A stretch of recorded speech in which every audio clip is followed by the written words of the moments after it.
Hello folks, and welcome back to what I believe is the ninth in our series of Dharma Outreach, Dharma Talks.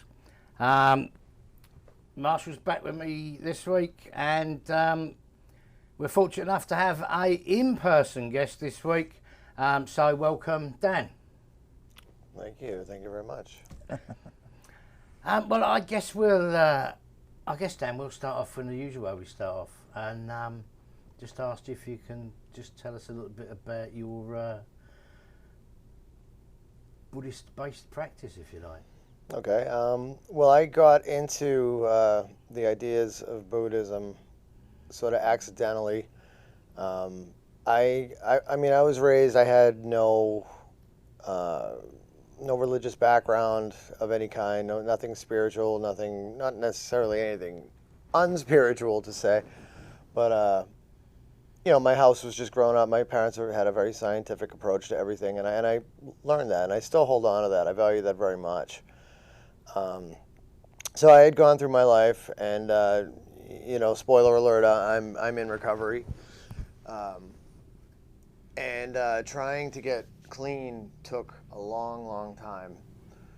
20 years in and out of different programs, in AA, NA, Smart Recovery, all of those things. And they all had value to me, but just none of it was keeping me sober. It was giving me some tools, but they weren't exactly what I needed. I ended up at a halfway house over in Newburyport, and a friend of mine who was there said, these meditation meetings, they really helped me. Would you be interested in coming to one? And I was absolutely on board with that, mostly because anybody was looking for any excuse to get out of the building. So he brought me over there, and I sat down to my first Recovery Dharma meeting. I was in Haverhill, which is a great meeting. And I enjoyed the vibe. I enjoyed the essence of what these guys were trying to tell me. And they weren't necessarily telling me anything. They weren't talking at me about stuff. They were just saying things matter-of-factly, and I was just sort of picking up what they were throwing down. So I really enjoyed it, and I started going every week. I tried to learn, the basics, the Four Noble Truths, the Eightfold Path, try to get into the precepts and then see what my involvement with the precepts were, like what is it I've done to, or maybe I had done something right, and sometimes I did. So I got out of that halfway house that I was in, and I had the Dharma Recovery book, and it was a fantastic book. It was a very easy read. And after a little while, once I was in my next step, which is basically a sober living, which is just a rooming house for people in recovery, as we all know. And I continued to go to the Haverhill meeting, and the Lowell meeting opened up, so I started going to both of those. And I started reaching out and seeing there was different ones in different areas, Derry, and people talk about opening in Portsmouth. And it's like, so I saw it growing, and there was a lot more of it than I thought there was. So, from there, I had a difficult time scheduling everything with my life, because being in the living conditions that I'm in, you have some level of accountability for your actions, your whereabouts, all those types of things. It is still sober living. There's still things required of me, time-wise, meeting-wise, etc. So, I was speaking to someone who was, been, a huge piece of my, huge component of my process, which is my house manager, and he offered me a space. So all he did was just offer me a space. So I kind of took that and used that as a catalyst to do something with that space. So I started my own meetings, meditation meetings for Dharma Recovery. And I've been doing that for, let's say, 8 or 9 months now. And it's been pretty successful. It's doing well. So that to me is kind of, I'm not making any money at it, but it just pushes back to like wise livelihood for me, and makes me feel like, although I'm not doing it for cash, I'm still doing something with my time. I'm basically donating my time for service work by doing these meetings, and that has helped me tremendously. And in this process, I've gotten to meet people like you two, who every once in a while I steal a little snippet of something you say, and I'm learning more and more. Now, I have no claim to be any type of formal Buddhist. However, I haven't really come across anything in like the secular Buddhist material that I've come through. I haven't found anything that I've been like, oh, that's outlandish or that's difficult to understand. A lot of it just seems to align with the way that I've always thought about things. You know, I mean, the simplicity of just basically, you know, I always dumb things down. And that's one great thing I learned from Alcoholics Anonymous. Keep it simple, stupid. So I always turn around and I say, okay, what do I get out of this whole thing, okay?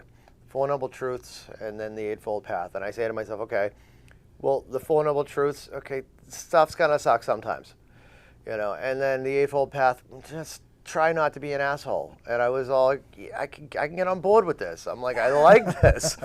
I'm like, this makes sense to me. It's crass and it makes me laugh. And I'm like, all right, because that's what I needed in my life. Somebody, as being someone in recovery, we don't laugh enough. And that's huge to me. So that was my introduction to some formal type of Buddhism. I did get a little bit involved and go to a couple of temples in Haverhill where they go by the Lotus Sutra. That's everything they do runs off of that. And I was telling them last time we did a festival together in Chelmsford, and I was telling them that a lot of what I get from a book called No Nonsense Buddhism. And it's just so simple, and it's paragraph at a time, and it's just little blurbs of information, so it's not like you have to sit down and read the whole thing and have some contemplation of your place in the universe. It's just like, do this, don't do that. And I'm like, okay, that sounds like it makes sense. So that's my introduction, and that leads me to where I am now on my path, which is, you know, ever stretching out before me, but hopefully I'll find a little something one of these days. But that's it. No Nonsense Buddhism. You know, I've never read that. I love the name of that book. That's really cool. It's a great book. It's a great book. I mean, it breaks things down in a way that, well, I'll give you, for instance, it talks about how we tell stories. And, you know, I wasn't quite sure where it was going when it started, but it's a one-page piece.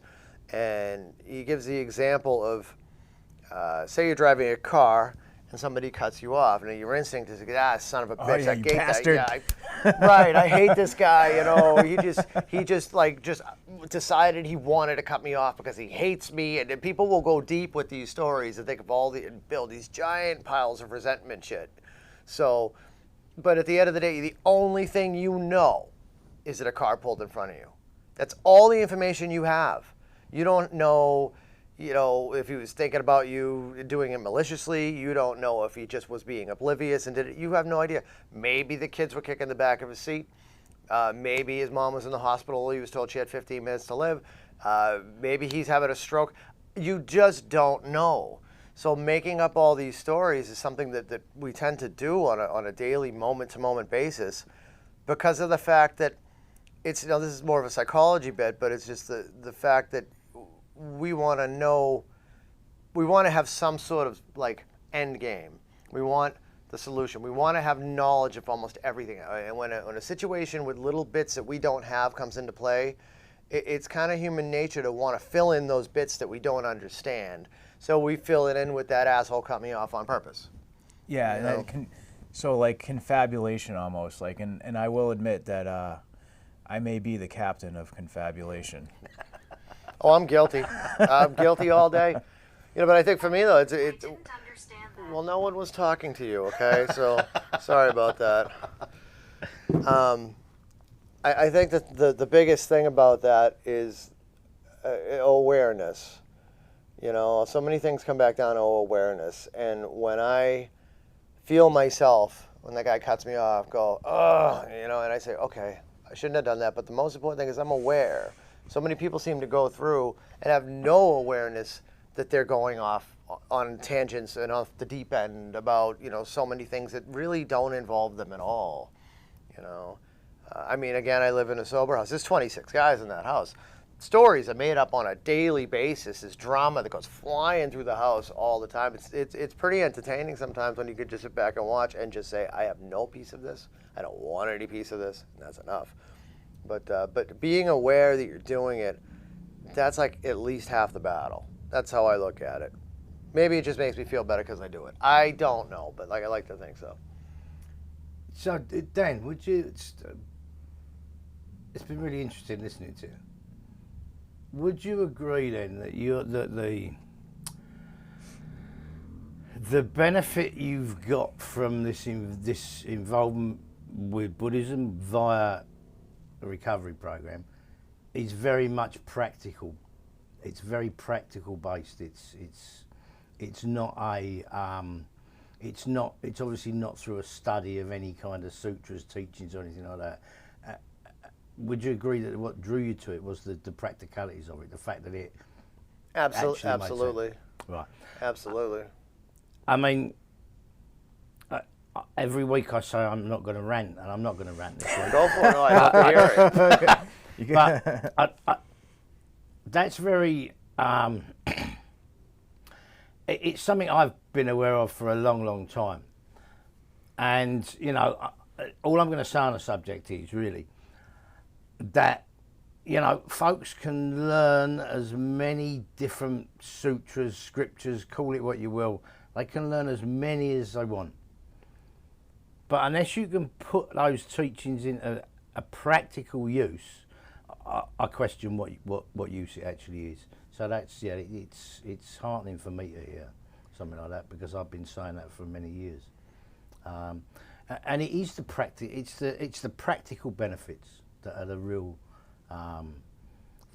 benefit of the teachings. The teachings are not supposed to be sat in a temple, monastery, or whatever and revered. They're supposed to, but you're supposed to go out into the world and put this shit into practice. Because if you don't, you're kind of wasting your time. In my opinion, I'll throw that in there because there's people that don't agree with me. No, I agree. I agree. I'll throw a couple of examples that hit me on a pretty constant basis. Just the simple act of mindfulness. So just being awareness, like I talked about a minute ago.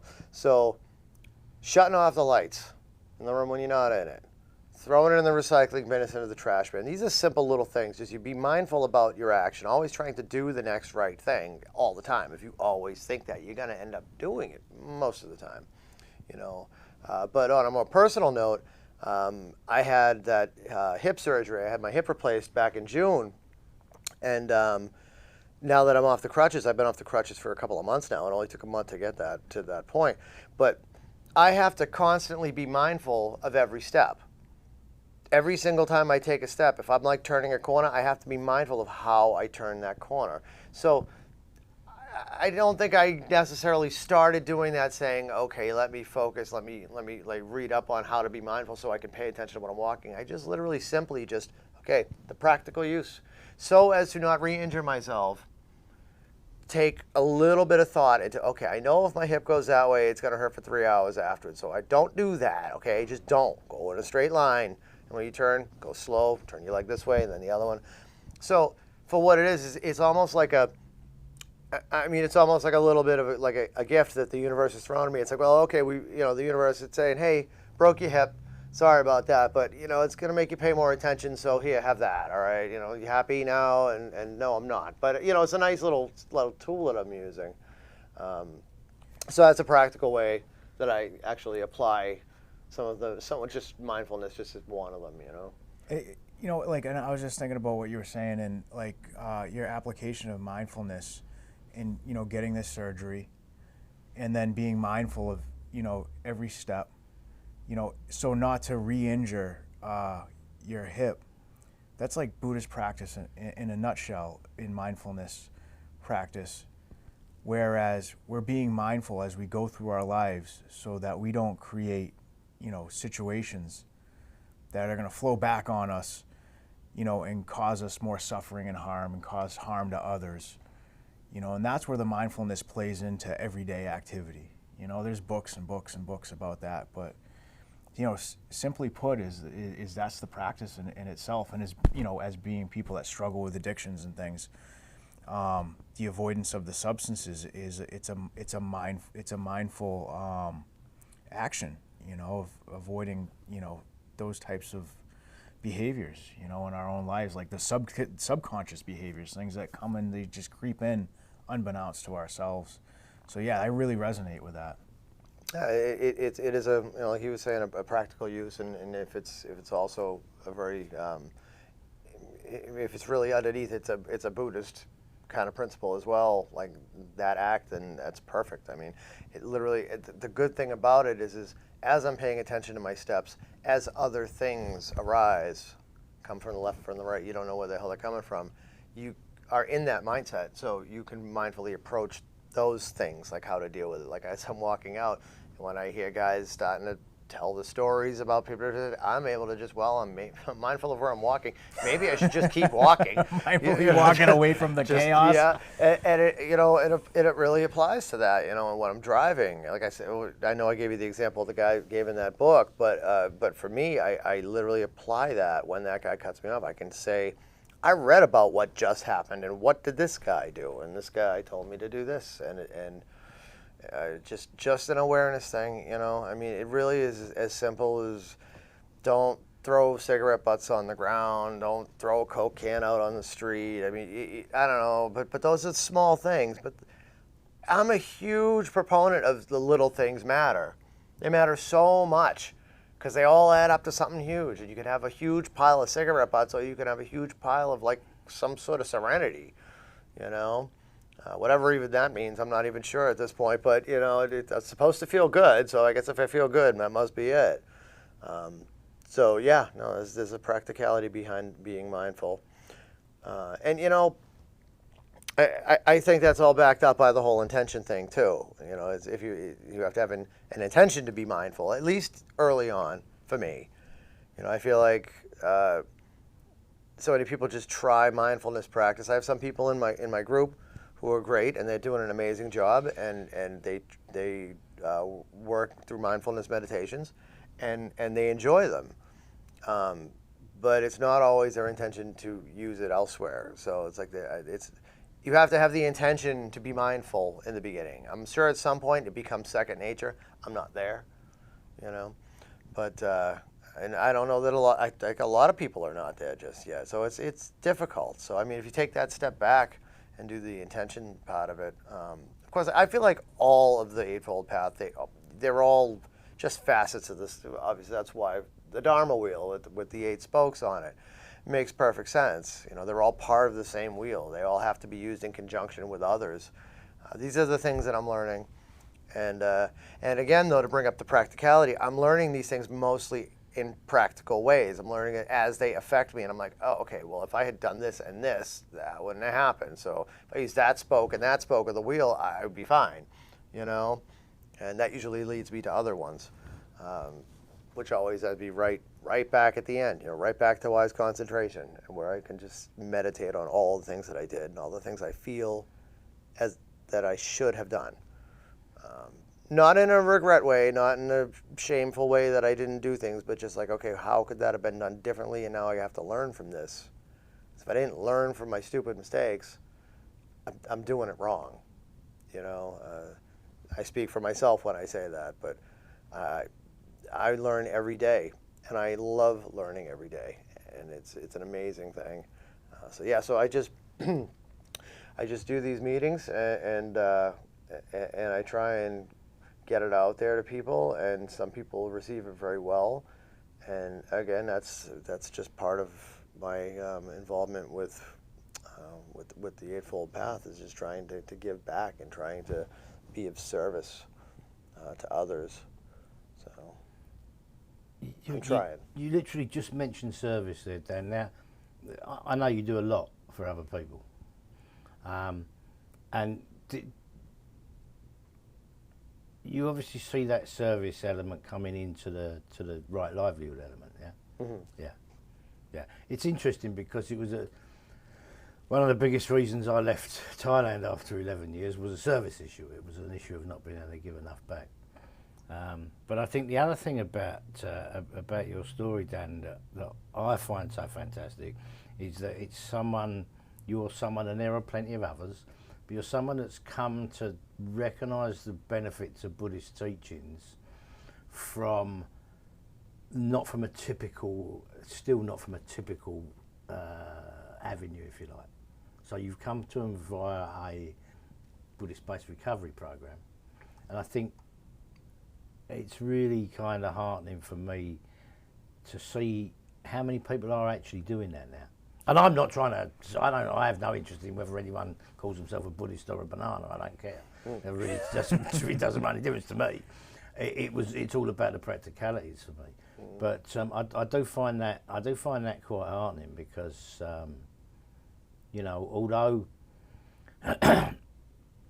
although the Dharma played a big part in my continued sobriety and my recovery, I've never, apart from facilitating meetings in Thailand and to a certain extent here, I wasn't involved. They weren't about. Those Buddhist-based programs weren't about when I was. So I find that really interesting. I mean,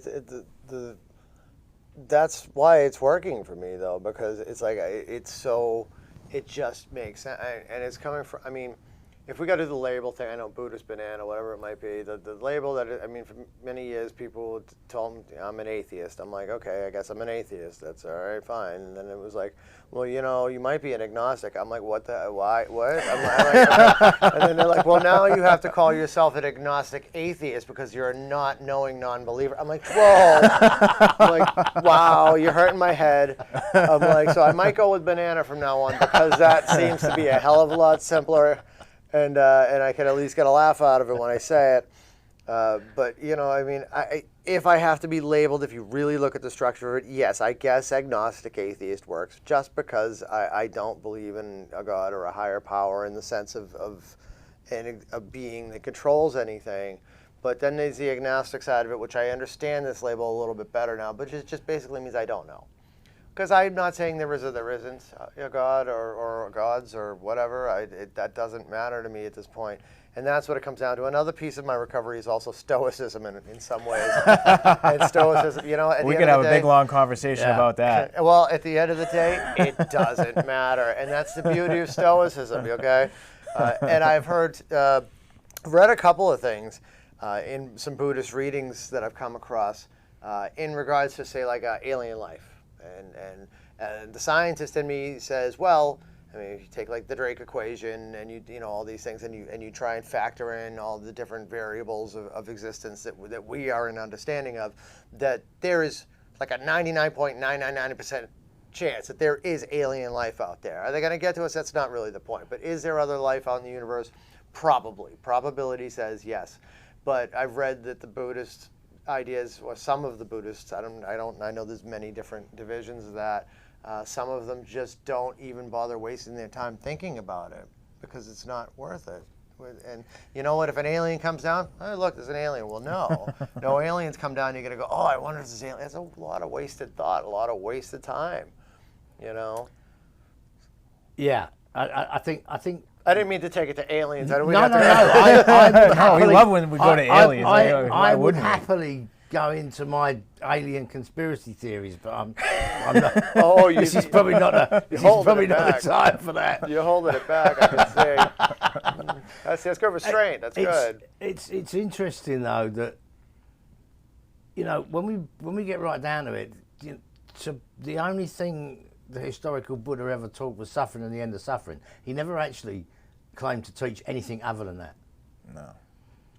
He never claimed to teach anything other than that. We all know it's been embellished by different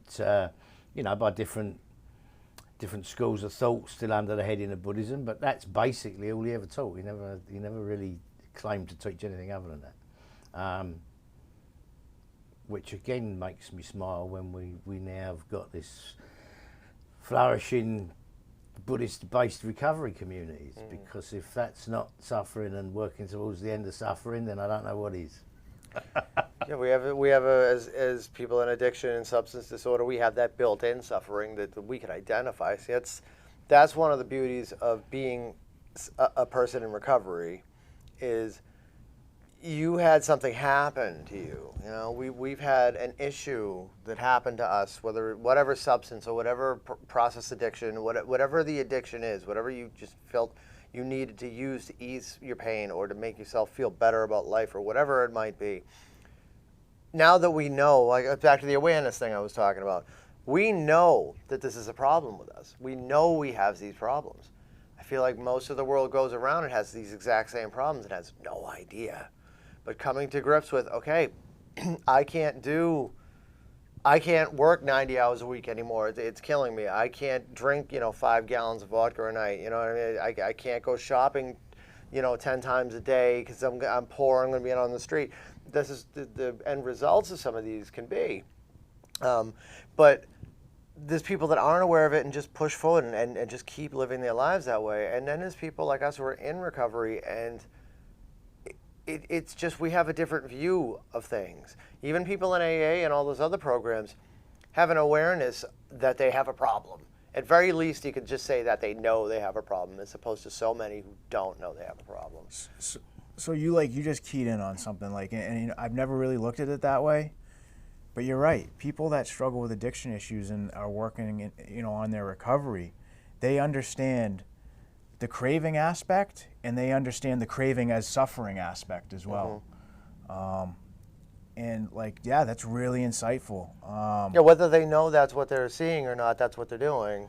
They're identifying they have a problem, so they go to a meeting for whatever type of meeting it is, and in the end they try and stop the suffering, make the hurting stop. And that's the goal.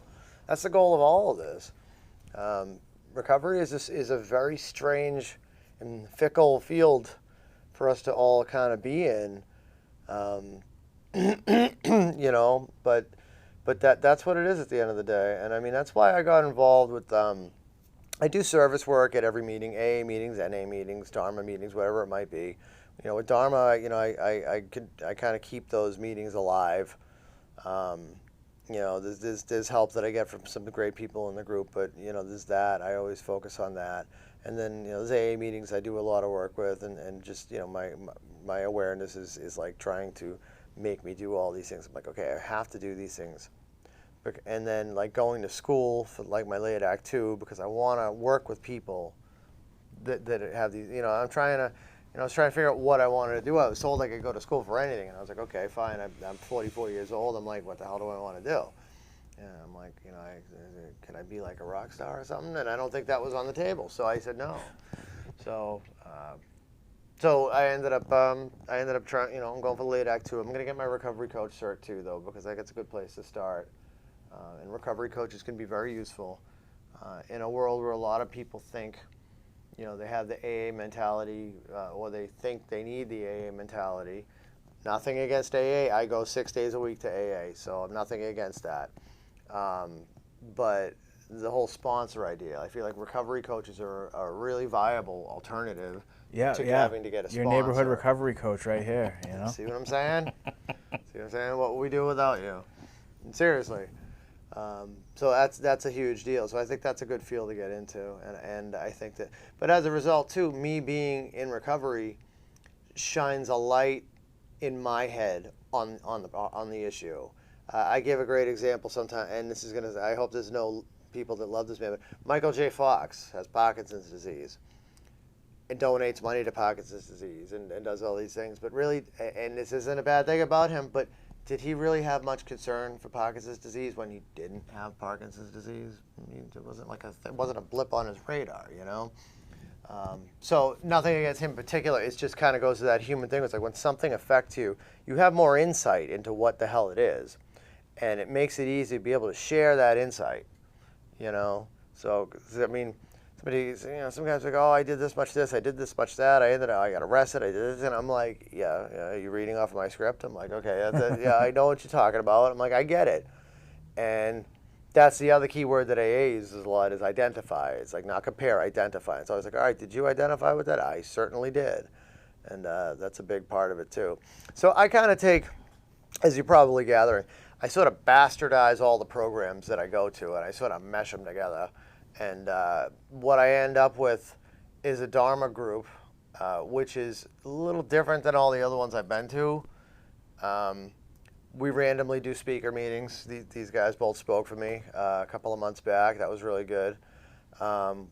We do typically it's meditation, reading, and discussion. We just forego the reading and just had meditation, speaker, and then discussion. But I do other things with it too. I like to keep it interesting. The people that are going are hungry for more, and I don't always have more to give them at that moment. So I will do research during the course of the week and give them something more, whether it be a new meditation or a different type of meditation. I've done frequency meditations. I've actually played bass on some of these with effects along with like chants and with rain sounds and stuff. I've really engineered entire meditations, and it goes over real well. I make it like whale sounds and stuff. They go crazy. Yeah, you over get the this waterfall stuff. with the whales Oh, and yeah. a couple seals maybe kind of like waking them up in the midst of it. I love it. It's pretty cool, and people like. Well, but you know what? I tie that into. I make it make sense because what I did a reading before that meditation because I wanted it to make sense to them what they were doing, because we used the color blue, and I read about Isaac Newton has. Concepts about these light frequencies and obviously we know waves work in frequencies too, how they can kind of correlate to each other, like some of the light frequencies and the audio frequencies, the key of G was blue, for instance, in his scheme. He did it by the colors of the rainbow, and G was blue. So we did it in G, and I put all blue lights around the room, and we kind of went that way, and I played everything in G, and it went really well. And then we went on to read after about the Buddhist thoughts about existence and vibration. So I try to wrap things up and not just okay, here's a random meditation I found, and here's a random reading I found. Go. I try and just make it a little more interesting because I want to keep people interested, and it's fun for me. So hey, it's a win-win.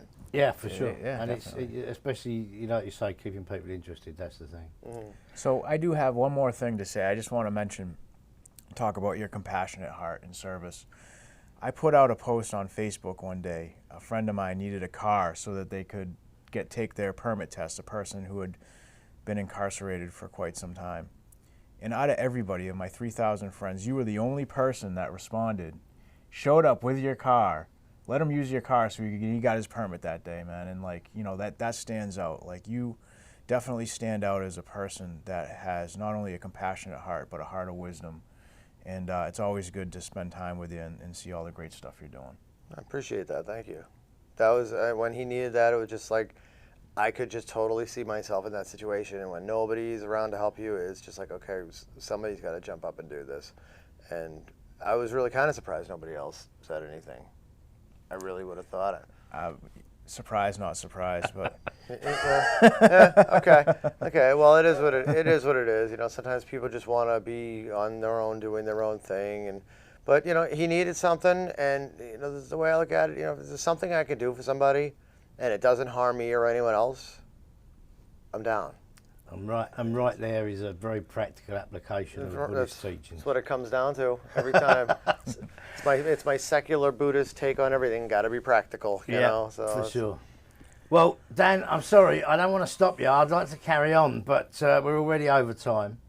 But before we wrap up, Dan, is there any group, any of your groups, any other groups that you want to shout out before we wrap up? Well, sure. The Dharma Recovery Program, so it's recoverydharma.org is the website. And if you're on Facebook, if you do Recovery Dharma Amesbury, you'll find my group. We meet Saturdays and Sundays at 6 p.m. In Amesbury, 53 Friend Street, rear entrance across from Vermette's Supermarket. I feel like I rehearsed that. Excuse me. And the other one around the corner, by that I mean 15 minutes, is the Haverhill Recovery Dharma. So also on Facebook, I believe if you type in Recovery Dharma Haverhill, you'll get Haverhill's group. That is a fantastic group. That's actually it's in a temple. It's in an office building in the bottom. But when you walk through that door in the office, you feel like you're in a temple. So it's pretty amazing. There will be one opening up at Portsmouth very soon. I don't have a lot of details on that. I know we've got Derry, we've got Greenfield if you're way out west, Cambridge. So we are around, and I'm starting as many meetings as I can. Marshall and I are actually looking to try and bring some of these groups together to kind of make it a little more like a cohesive project instead of just all of us sort of scattered. I'm trying to do that as well by like doing. We just did, like I said, we did that festival together with Haverhill, and you know, it was a great way for Haverhill and I to spend a day in a field and just talk about whatever we wanted to talk about. And I got some great ideas. Hopefully, they got some ideas out of me that were valuable. If not, that's okay too. But yeah, so there's that. And that's it, you know. So as far as me with recovery, that's what I want to push. And my basic message at the end of anything is always going to be like, find whatever path works for you, but find that path. That's great. Thank you so much, Thank you, Dan. Thank you so much. Well, I guess that's it for another week then, folks. Me and Marshall will be back in 2 weeks' time. Thanks again to Dan, and we'll see you next time.